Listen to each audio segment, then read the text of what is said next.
Hello everyone, welcome to my channel. Today we are going to talk about types of paragraphs in academic writing. Depending on the purpose for writing, a writer must develop one of the four types of paragraphs. So how many types are there? Four types: expository, persuasive, descriptive, or narrative. Expository is to explain or inform, persuasive is to persuade, descriptive is to describe, and narrative is to tell a story. So let's talk about them in detail one by one. First we have the persuasive paragraph right in front of you. So a persuasive paragraph is an attempt by the writer to convince the audience or readers to agree with an opinion on a debatable issue or to perform a specific action. The writer uses details, facts, or examples to form his argument.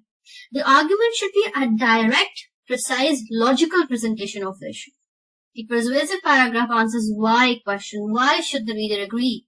Why should the reader do? The writer asks. The purpose of this type of writing is to convince the reader to accept a particular point of view or to take a specific action. If it is important or to present the other ideas of an issue, the writer does so, but in a way that makes his or her position clear. So it is about one topic, one point.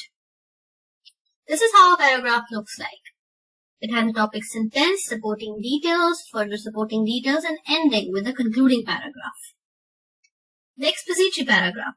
The expository paragraph is a paragraph that explains or informs. What does it do? It explains or it informs. The writer must identify the topic and the purpose for writing. The information is arranged in the order which best develops the topic. Details, facts, examples, incidents, similarities, differences, etc. are included to explain the topic. So this is how stepwise the flowchart is given. Introduce his or her topic. There is an example or sample of expository paragraph as well. It is about a complete detail of physical fitness. So you can pause the video and read it once yourself as well.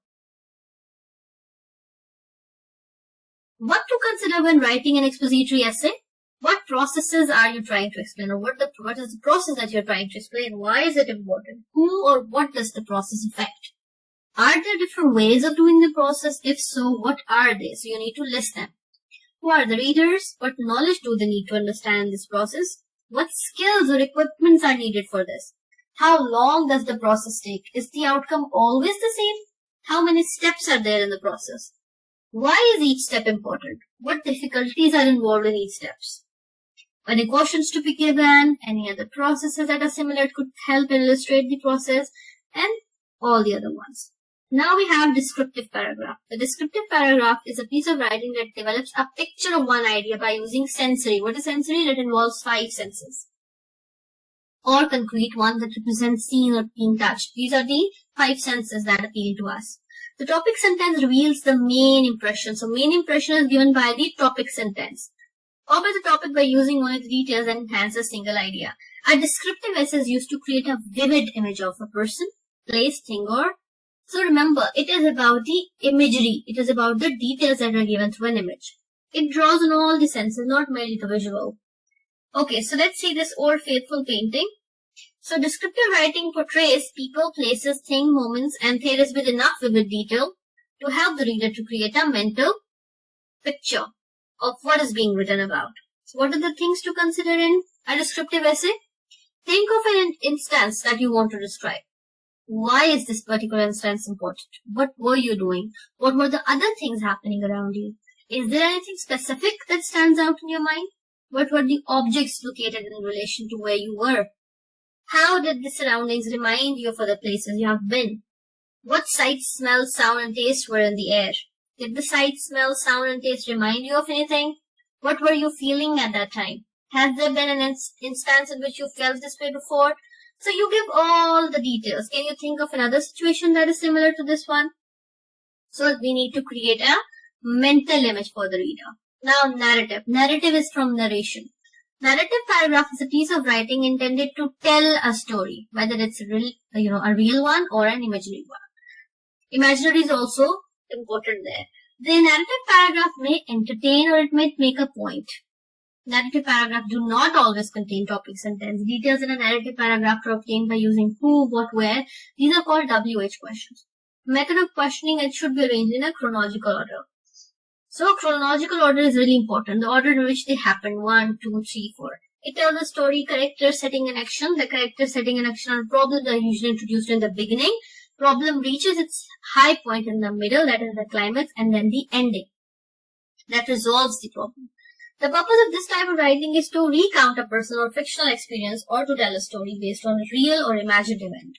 In well-written narration, a writer uses insight, creativity, drama, suspense, humor, or fantasy to create a central theme or impression. Now remember, the narrative approach is more than any other, offers writer a chance to think and write about themselves. We all have experiences, we all have stories and memories in our mind, right?